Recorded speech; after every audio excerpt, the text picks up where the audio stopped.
Hello again. I want to talk to you briefly today about language um, and the connection to ethics and vice versa.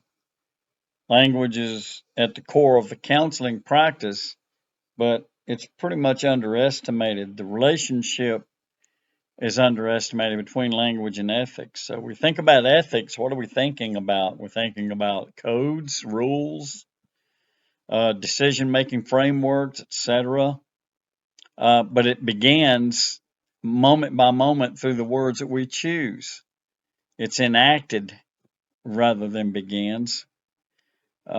It's controlled by the tone we use, even silences that we allow to occur. So it's not just communication, it's a shaping mechanism. It has meaning, it has identity, and it has power. Uh, when you respond to a client, you're participating in construction of their experience. So all of these factors play a role. Language is an ethical act. So we're going to break this down into some components, and this is going to be a little bit choppy, but bear with me because these things have to be addressed individually, and I'm going to address them briefly. I'm not going to belabor any single point. So let's look at language this way. Let's look at it as a clinical tool. Uh, how does language frame reality? If I have a client and they're experiencing something, let's choose anxiety because that's one of the big two, anxiety and depression. If I tell you you are anxious, what did I just do? I just fixed your identity. Oh no, now I'm an anxious person. If I say you're experiencing anxiety. I didn't just label you as being, I didn't label you as an anxious person. I just told you that where you're having this experience at the moment. That creates a change. It gives them space to deal with the identity problem. It reduces the identification of the person and moves that to the identification of the problem. It may be a small distinction, but it has great psychological impact. Language can confine or it can liberate, one or the other. We also use micro skills. So I'm naming off components here, if you haven't guessed already. Reflection, paraphrasing, summarizing. These are techniques that you use in a counseling session. Your words reflect deeper understanding. If I'm using your word, if you're the client and I'm the counselor and you tell me something and I say back to you what you've told me, it can communicate that I respect, that I understand, that I'm interested, and that I'm not assigning meaning to your words because you've already done that. I'm trying to understand those. I don't want to distort those. Those are micro skills. I mentioned silence a moment ago. Silence is a form of language. It communicates certain things dependent upon how it's used. Respect, space. What do I mean by space? Giving you the space as a client to say what you wish to say. It also can communicate discomfort dependent upon cultural context. So you have to be careful with how you do that.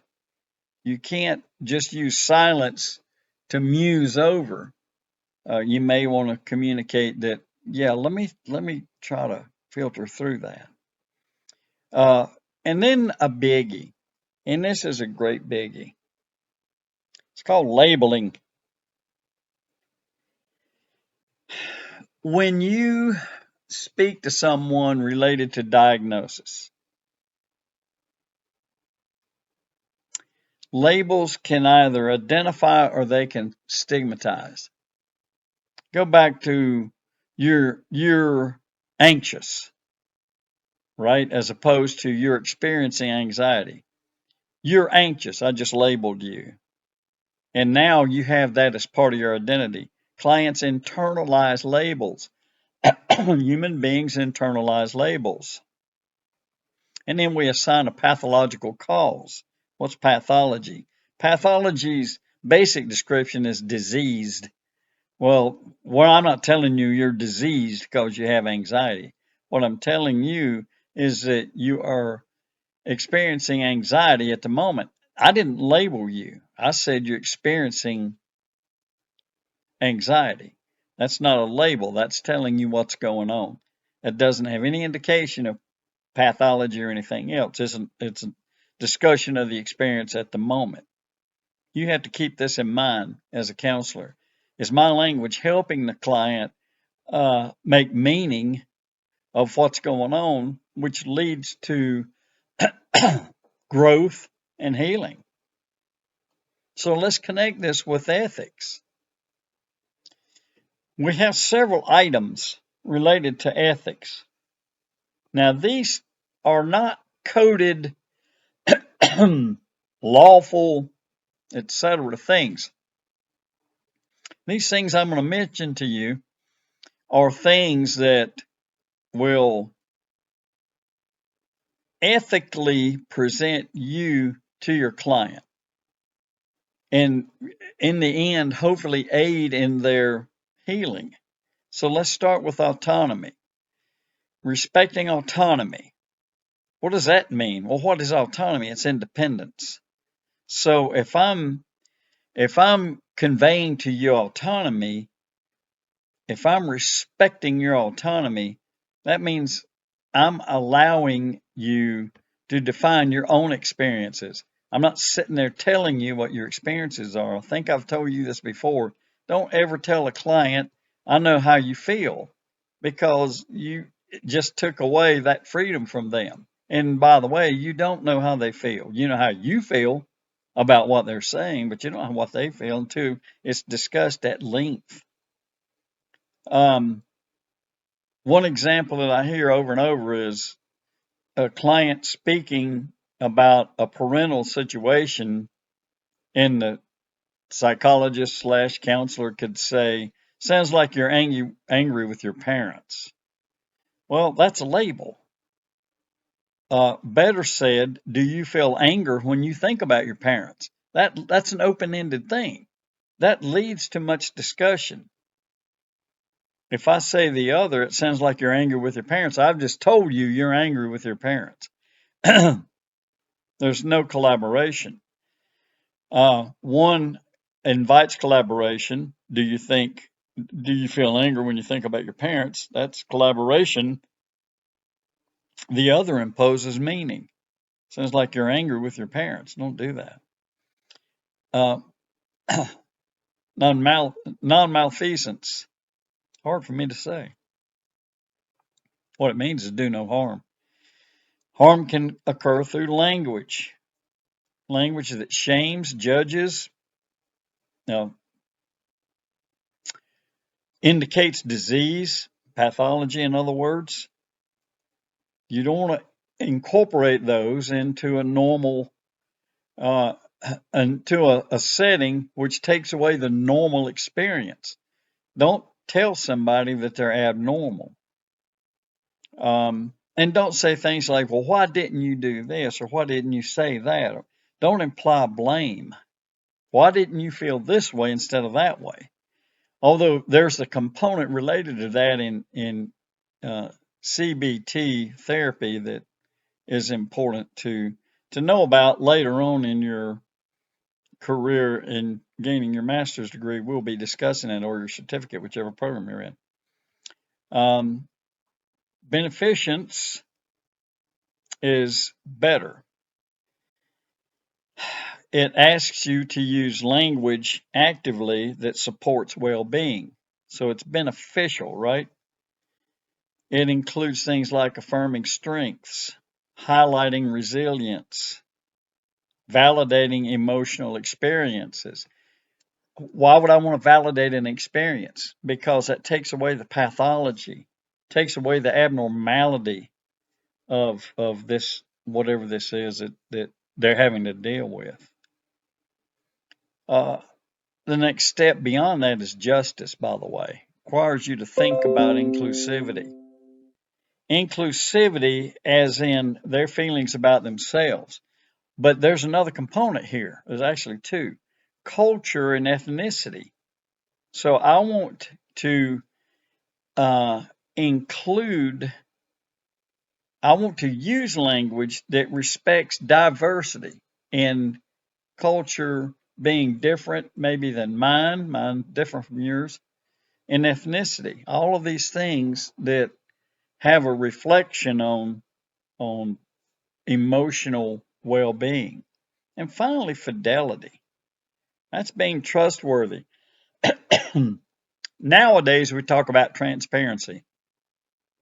That's a good thing. Um,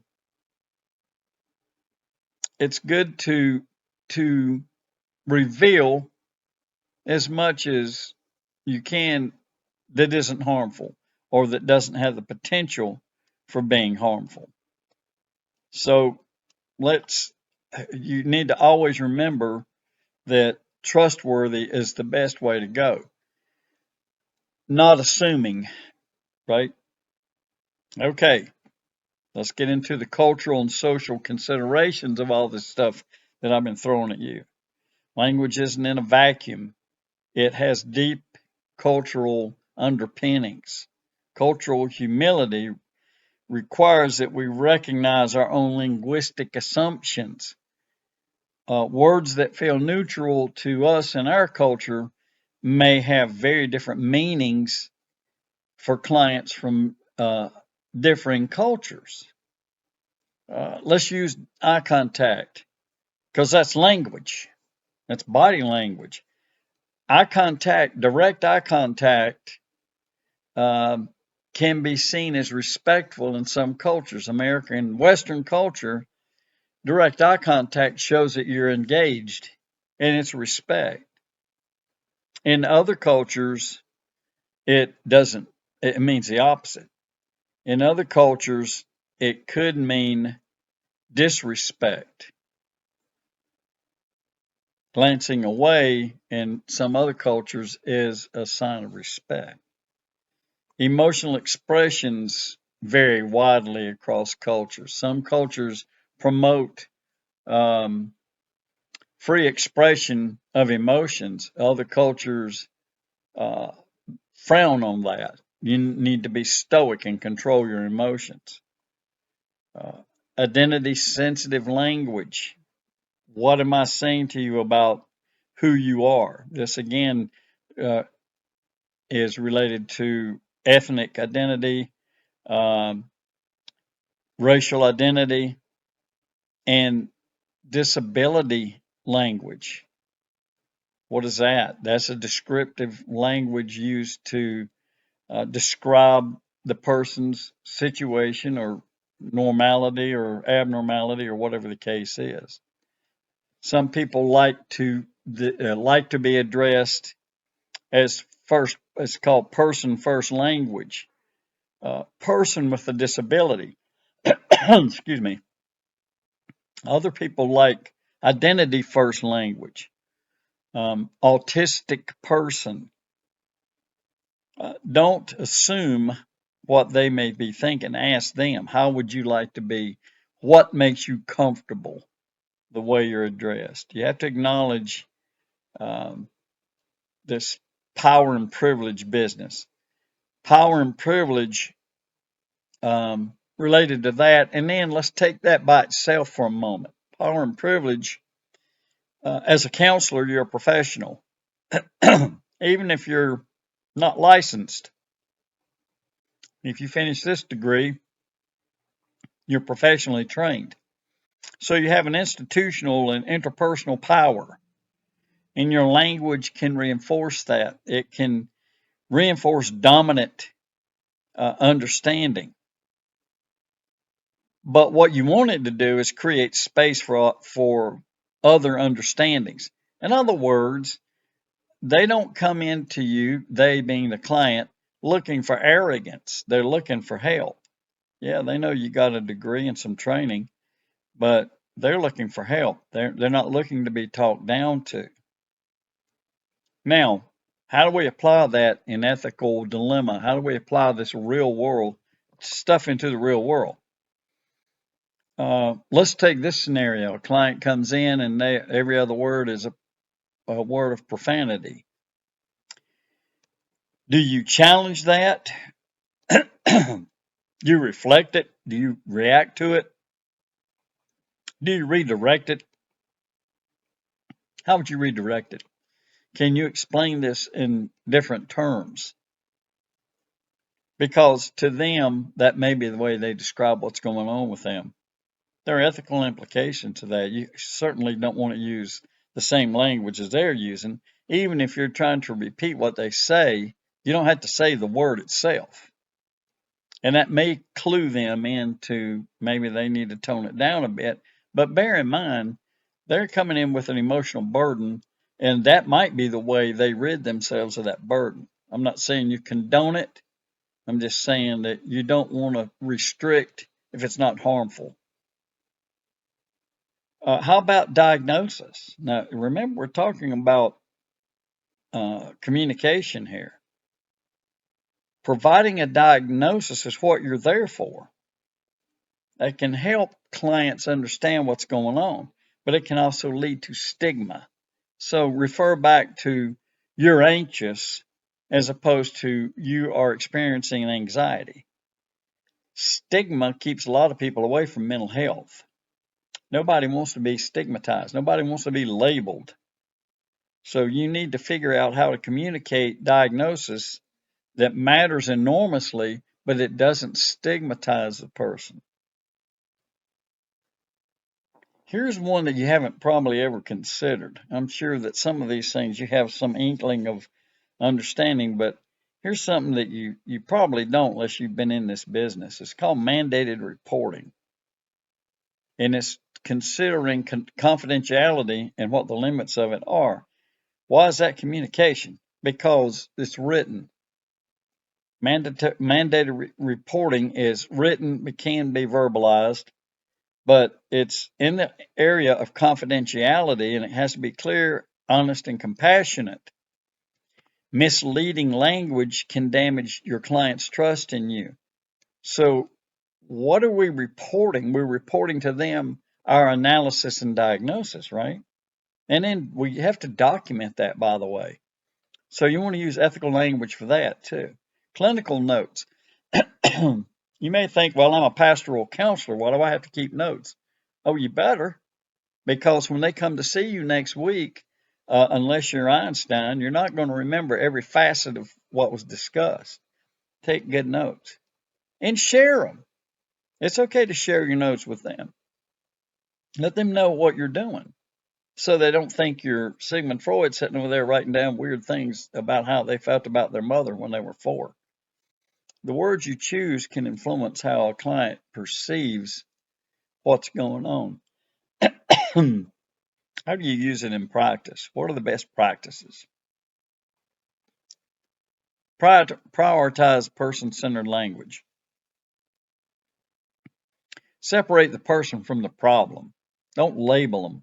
Don't let that be their identity. Second, ask rather than assume.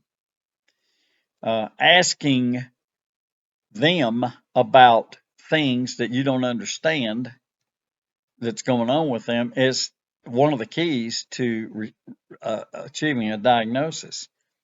Don't base it on what you think it is and make that the absolute. Don't do that. Ask them, ask their input, reflect on what they're saying, and use their wording. And both of you understand what the meaning is. Don't replace their meaning of whatever's being said with your meaning of it. That's not what you're there for. Be transparent. Offer interpretation. Frame the interpretation as a possibility, not a fact. That way there's still some space. And finally, do some self-reflecting. Your language is shaped by your own identity, your own biases, and your own experiences. Have an ongoing awareness. In other words, don't say, I know how you feel, right? Okay. Language is not only a vehicle for therapy, it is the medium through which therapy happens. So every word has an ethical weight, has a meaning. It can support autonomy, dignity, and growth, or it can unintentionally harm. Uh, Learn the techniques as you're going to be doing, but develop a deep awareness of your language and how it shapes a therapeutic relationship. You won't know the answer to that for a while. But basically, what we're talking about here is ethical communication. All right. See you again soon.